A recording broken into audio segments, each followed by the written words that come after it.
이제 오늘은 사무엘하 24장의 말씀을 가지고 함께 은혜를 나누려고 합니다. 먼저 우리가 1절을 보면요. 여호와께서 다시 이스라엘을 향하여 진노하사 그들을 치시려고 다윗을 격동시키사 가서 이스라엘과 유다의 인구를 조사하라 하신지라. 하나님께서 다시 이스라엘을 향하여 진노했다. 이스라엘을 치시려고 다윗을 격동시켰다고 가서 이스라엘과 유다의 인구를 조사하라고 하셨죠. 여러분, 우리 하나님께서 이유 없이 진노하시고 이유 없이 치시고 그러는 분이 아니시죠. 자, 그런데 왜 하나님께서 치라고 하셨을까? 왜 진노하시고 치라고 하셨을까? 하나님께서 치실 수밖에 없었던 이유를 우리가 어디에서 찾아볼 수 있을까요? 오늘 2절에 보면 다윗이 군사령관 요압에게 말합니다. 어떻게 말합니까? 너는 이스라엘 모든 지파 가운데로 다니며 이제 다네스부터 브엘세바까지 인구를 조사하여 백성의 수를 내게 보고하라 하니. 자, 다윗의 이 백성의 수를 보고하라고 하는 이 말에 요압은 어떤 반응을 보이고 있습니까? 3절을 같이 읽습니다. 요압이 왕께 아뢰되 이 백성이 얼마든지 왕의 하나님 여호와께서 100배나 더하게 하사 내 주 왕의 눈으로 보게 하시기를 원하나이다. 그런데 내 주 왕은 어찌하여 이런 일을 기뻐하시나이까 하되. 자, 이 요압의 3절의 말은 어떤 뉘앙스를 담고 있습니까? 왕이요. 이런 건 옳지 않습니다. 하나님 보시기에 이건 옳지 않습니다.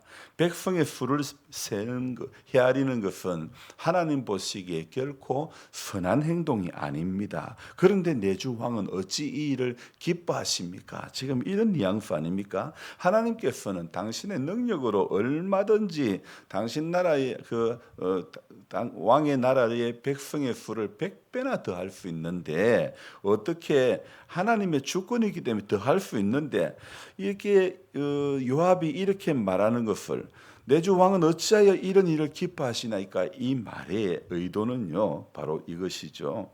백성의 수로 말미암아 자부심을 느끼거나 또 인구 조사를 하는 의도가 하나님 보시기에는 바르지 않다는 그런 분위기를 이야기하는 거죠. 여러분, 하나님의 주권, 하나님의 섭리보다 다윗은 자신의 의도가 강하게 반영된 그런 이야기를 지금 하고 있죠. 하나님의 주권과 반함에도 불구하고 다윗은 요압과 군대 사령관들을 재촉을 합니다. 이에 요압과 군대 사령관들이 전국을 돌면서 인구 조사를 하는데 얼마나 걸렸느냐? 한 290일, 석 달하고도 20날 만에 돌아와서 이제 보고를 합니다. 그 내용이 몇 절이냐면 9절입니다. 9절을 보십시오. 9절 내용에 보면 그들 무리가 궁대를 두루 돌아 9달 20날 만에 예루살렘에 이르러, 그러니까 약 한 300일, 290일 이 만에 돌아와 가지고 왕께를 보고를 합니다. 보고하는 내용이 무엇입니까? 9절 8절이죠. 좀 전에 그거는 9절에 보니까 백성의 수를 왕께 보고하니 곧 이스라엘에서 칼을 빼는 담대한 자가 80만 명, 유다 사람이 50만 명, 또한 몇 명입니까? 130만 명이라 이야기를 하고 있지 않습니까? 요압은 인구 조사를 반대했고 다윗은 인구 조사를 강행시켰는데, 그래서 요압이 그 군 사령관들이 9달 20일 만에 돌아와서 보고를 하는 것을 이렇게 80만 명, 50만 명이다 이 이야기 다 듣고 바로 10절에 어떻게 됩니까? 다윗이 백성을 조사한 후에 그의 마음에 자책하고 다윗이 여호와께 아뢰되 내가 이 일을 행함으로 큰 죄를 범하였나이다.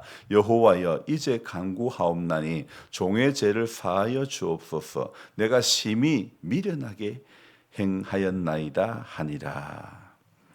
오늘 인구 조사를 했던 바로 그 뒤에 보고를 받고 난 바로 그 뒷절에 다윗은 이제 회개를 하죠. 저는 이 다윗이 뒷북친다 이렇게 이야기하고 싶습니다. 하나님을 믿지 못하고 하나님이 함께 하심을 믿지 못하고 군대의 힘을 의지하려고 하는 불신앙인 것을 그제서 깨닫게 되는 거죠. 그래서 제가 조금 전에 뒷북친다는 이런 표현을 했는데 사무엘하 마지막이 조금 이해가 안 되는 부분이 저는 오늘 이 말씀을 묵상하면서 1절에서 이게 조금 이해가 안 된다. 여호와께서 다시 이스라엘을 향하여 진노했다. 그럼 다시라는 말은 그 앞에 또 진노한 내용들이 또 이 사무엘하에 기록이 되어야 되는데 사무엘하 1장부터 이렇게 23장까지 아무리 뒤져봐도 여호와께서 진노했다 이 말씀을 찾아볼 수가 없었는데 사실 이때는 다윗의 치세 마지막 무렵 정권 마지막 무렵으로 보이는데 성경은 이스라엘 백성을 향하여 하나님께서 진노하셨다는 것과 그들을 치려고 다윗을 격동시켰다는 것, 그래서 인구 조사를 했다고 이렇게 밝히고 있는데요.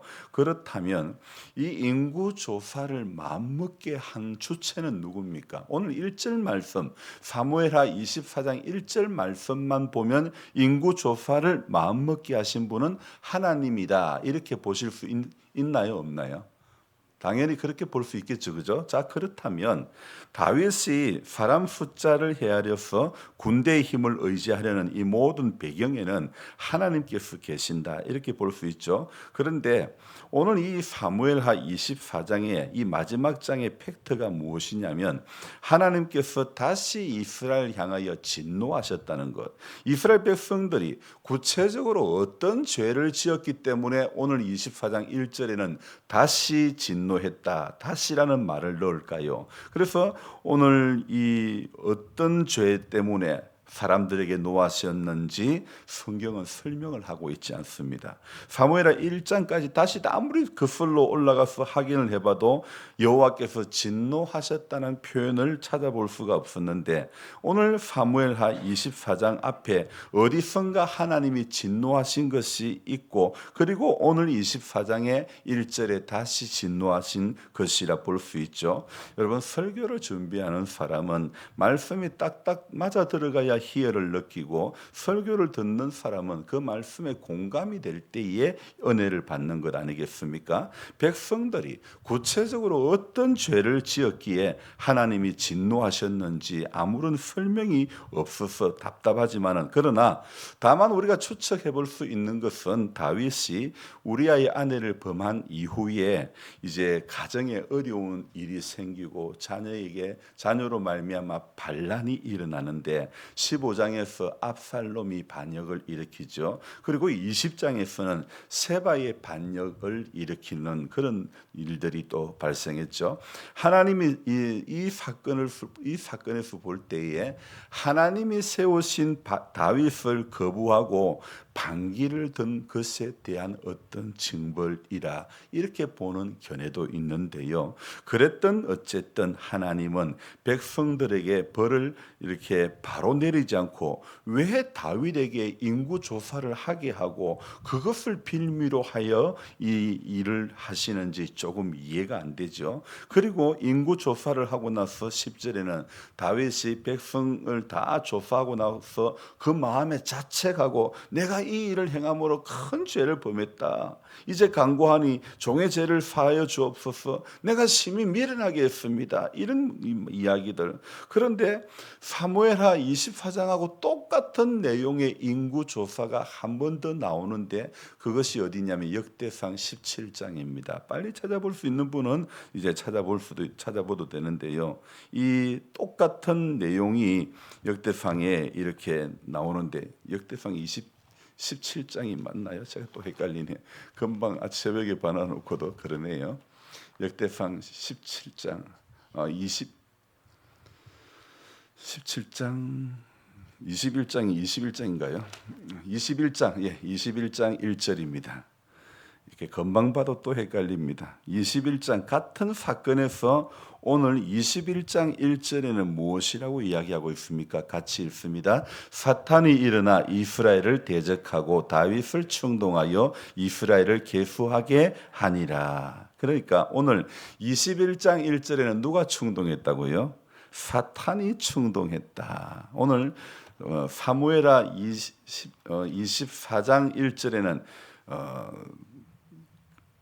이스라엘을 향하여 진노하사 그들을 치시려고 다윗을 격동시켰다. 격동시킨 주체는 하나님이시죠. 그런데 오늘 이 역대상 21장에는 사탄이 일어나 이스라엘을 대적하고 다윗을 충동하여 이렇게 이야기합니다. 다윗을 충동시킨 것은 사탄이라고 밝히고 있지 않습니까? 그러니 이 인구조사에서는 하나님께서 다윗을 충동시킨 것이 아니라 사탄이 충동할 때 하나님께서는 그대로 보고 계셨다. 이렇게 해석하는 것이 맞겠죠. 인구조사를 마치고 보고를 받자마자 다윗은 회개를 하지만은 그러나 하나님의 선지자 갓을 통해 가지고 인구조사를 한 그 벌을 하나님께서 제시를 하는데 갓을 통하여 세 가지 중에 한 가지를 택일하라고 이야기를 하시죠. 그래서 3일간 전염병을 택하고 그 결과 이스라엘 백성들 7만 명이 죽게 됩니다. 결국 사무엘하 이 마지막을 통하여 우리가 받는 교훈은 무엇입니까? 하나님이 아니라 세상 힘을 의지하려고 한 다윗의 실수와 이에 따른 징벌 그리고 그 징벌이 그치게 되는 과정을 보면서 우리에게 알리고자 하는 것이 무엇인지를 깨닫기를 원하는 것입니다. 자, 전염병으로 7만 명이 죽었습니다. 그리고 그 벌이 그치게 되는 것이 어떻게 그치느냐? 오늘 사무엘하 마지막 부분에 이제 25장으로 한번 25절로 가볼까요? 그곳에서 여호와를 위하여 제단을 쌓고 번제와 화목제를 드렸더니 이에 여호와께서 그 땅을 위한 기도를 들으심에 이스라엘에게 내리는 재앙이 그쳤더라. 이렇게 말씀을 읽다 보면 이렇게 딱딱 맞아 떨어져야 이렇게 재미가 나는데 아니 왜 하나님이 다시 격동했다? 왜 무엇 때문에 이유가 명확하지 않으니까 좀 이렇게 좀 그렇던데 그런데 보니까 하나님께서 다시 회복시키실 때에 이스라엘의 제단을 쌓고 번제와 화목제를 드릴 때에 그 땅을 위한 기도를 들으심에 이스라엘에게 내리는 재앙이 그쳤더라. 이렇게 결론을 내리고 있지 않습니까? 징벌이 어떻게 그칩니까? 아라우나의 타작마당을 사서 그곳에 여호와의 제단을 쌓고 번제와 화목제를 드렸다. 하나님 앞에 번제와 화목제를 드렸더니 이에 여호와께서 그 땅을 위한 기도를 들으시고 이스라엘에게 내리는 재앙이 그쳤더라. 이 아라우나의 타작마당이 있는 모리아산은요, 제가 전에도 말씀드렸지만은 아브라함이 이삭을 번제로 제물로 드리려고 제단을 쌓았던 그곳이죠. 나중에 또 이곳에 무엇이 세워지냐면 솔로몬 성전이 세워지게 되는 것입니다. 그러니까 인구 조사의 결과로 받은 벌이 3일간 전염병이었는데 그 전염병이 그치는 것은 모리아산에 제단을 쌓고 그리고 난 뒤에 재앙이 그쳤다는 사실. 여러분 우리는 늘 실수하고 우리는 늘 실패하고 우리는 늘 넘어져도 이 모리아산에 제단을 번제와 화목제를 드렸던 이 장소 결국 이 장소는요 오늘 이 사건은 우리는 늘 실수하고 실패하고 넘어지고 해도 예수 그리스도를 통한 하나님의 구원을 말씀하시고자 하는 것이죠. 그래서 오늘 이 사건에서 요압은 보면 다윗보다 신앙이 더 좋은 사람 같아요. 이 왕이 하나님께서 100배나 백성의 수를 더할 수 있는데 여러분 우리는 신앙 좋은 요압과 같은 이런 신앙 좋은 사람이 되어야 되는 것입니다. 보는 눈이 달라야 되는 것입니다. 왕이 볼 때에 왕이 하는 그 모습이 어찌 그렇게 어찌 인구조사를 하여 백성의 수를 보고하라고 그러십니까? 하나님 왕이야 그거 옳지 않습니다.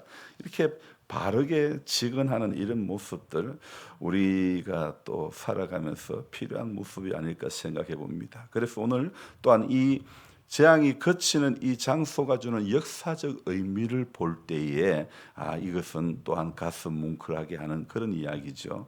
그러면서 오늘 다윗이 인구 조사하고 난 다음에 그래서 다윗이 위대한 점이요. 다윗이 자책했다 그랬죠. 그리고 인구 조사하고 난 다음에 다윗이 표현한 부분들이 참 아름다운 구절들이 또 있더라고요. 하나만 더 말씀드리고 제가 마치겠습니다. 17절을 같이 읽겠습니다. 다윗이 백성을 치는 천사를 보고 곧 여호와께 아뢰어 이르되 나는 범죄하였고 악을 행하였거니와 이 양무리는 무엇을 행하였나이까 청하건대 주의 손으로 나와 내 아버지 집을 치소서 하니라. 저는 이 17절에서 지금 오늘 사무엘하 24장을 시작하면서 하나님이 다윗을 치려고 합니까? 이스라엘을 치려고 합니까? 백성을 치려고 하는 것, 백성을 향하여 진노한 거 아닙니까? 그런 백성들의 결국 진노로 그 벌로 인해서 전염병으로 7만 명이 죽었지 않습니까? 자, 그렇다면 오늘 이 17절에서 다윗은 이렇게 말합니다. 나는 이스라엘의 죄악을 지도자인 다윗은 나는 범죄하였고 악을 행하였거니와 이와 양무리는 무엇을 행하였나이까? 사실은 그 백성들이 압살롬의 반역이나 세바의 반역 때 다윗을 따르지 않고 다윗을 옹호하지 않고 그랬던 그런 모습들을 볼 때에 사실 다윗의 잘못이라고 보다는 백성들의 잘못을 볼 수 있지 않습니까? 그런데 다윗은요, 지도자 다윗은요, 그렇게 생각하지 않습니다. 내가 저 말들 때문에 이 고생한다고 어려운 일 당했다고 내 정권의 이 힘든 상황을 맞이했다고 하지 않습니다. 다윗은요, 백성들이 범죄를 했어도요, 나는 범죄했고 나는 악을 행하였거니와 이 양무리는 백성들을 향해서 돌리지 않습니다. 이 양무리는 무엇을 행하였나이까? 청하건대 주의 손으로 나와 내 아버지 집을 치소서. 저 백성들, 저 반역하는데 옹호했던 저 백성들을 치라고 이야기하지 않고 나와 내 집을, 내 아버지 집을 치소서. 이런 다윗의 지도자로서의 이런 모습들 참으로 우리가 본받아야 될 그런 모습이 아닐 수 없는 것입니다. 여러분, 누구 때문에 안 된다, 누구의 문제로 돌리는 것이 아니라 나의 문제로 돌리고 내 집, 내 아버지 집을 치라고 이야기하는 이런 다윗의 지도자로서의 모습, 오늘 우리에게 좋은 훌륭한 교훈이 되는 그런 소재가 되는 것입니다. 그래서 이날 하루도 우리가 살아가면서 다윗의 위대한 점은 자기의 문제로 깨닫고 바로 회개하는 것. 그래서 우리 아이 아내를 범했던 실수가 없었으면 좋았겠지만 그러나 죄를 짓고는 나단을 통해서 하나님께서 말씀하실 때 곧바로 깨닫고 침상이 젖기까지 회개했던, 우슬초로 나를 정결케 해달라고 했던 그런 다윗의 고백, 정한 마음을 창조하시고 정직한 영을 내 안에 새롭게 해달라고 했던 다윗의 이런 회개, 다윗의 심성들, 신앙적인 이런 모습들 우리가 참으로 본받아야 될, 리더로서의 이런 모습들 우리가 참으로 본받아야 될 그런 모습인 것 같습니다. 그래서 우리는 이날 하루도 살아가면서 저와 여러분들은 마냥 그냥 앉아있는 사람이 아니라 이 교회를 리더해 나가는 한 사람이다 생각하시고요. 목사만 교회에 대표하는 인물이 아니라 우리 한 사람 한 사람은 임기교회라는, 우리가 임기교회를 비춰주는 거울과 같은 존재입니다. 그렇기 때문에 하나님 앞에서 나이 많은 것도 우리는 피해갈 수 있는 것이 아니라 하나님은 우리 얼굴 한 사람 한 사람의 얼굴을 전도지를 삼으셔서 오늘도 임기 땅에 파송해 주신 줄로 믿습니다. 그래서 하나님의 그 소원을, 하나님의 그 기대하심을 이루어가는 우리 모두가 되어져야 될 줄로 믿습니다. 기도하겠습니다. 좋으신 하나님 아버지, 새로운 한 날을 또 시작하면서 사무엘하 24장 앞에 서게 하시니 감사합니다. 좋으신 하나님, 이 말씀 붙잡고 하나님, 다윗이 회개를 참 잘했다는 것과 다윗이 리더로서 보여주는 이 모습들 우리가 참 본받아야 될 모습이고, 오늘 이스라엘의 벌이 재앙이 그쳤던 장소가 주는 이 역사적인 의미, 이삭이 번제로 드려지려고 했던 그 장소, 또 하나님 오늘 다윗의 시대의 마지막에 백성들이 번제와 화목제로 하나님 앞에 드렸던 장소, 나중에 솔로몬 성전이 세워졌던 이 장소, 바로 이 장소가 주는 역사적인 의미를 생각해 볼 때에 하나님, 우리가 또한 이곳에서 기도했던 이 역사적인 이 내용들도 교회가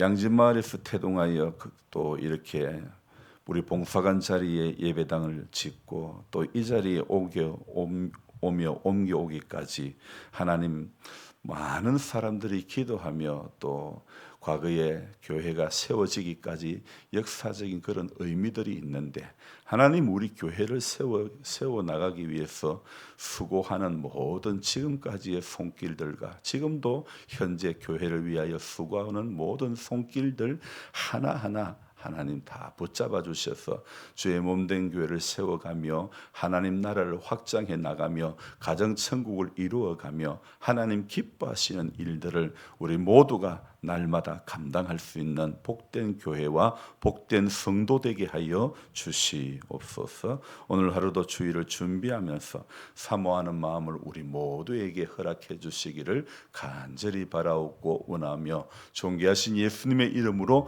감사하며 기도드리옵나이다. 아멘. 간절한 마음으로 주여 부르고 기도합니다. 주여, 주여, 주여. 하나님 아버지, 역사적인 장소를 생각해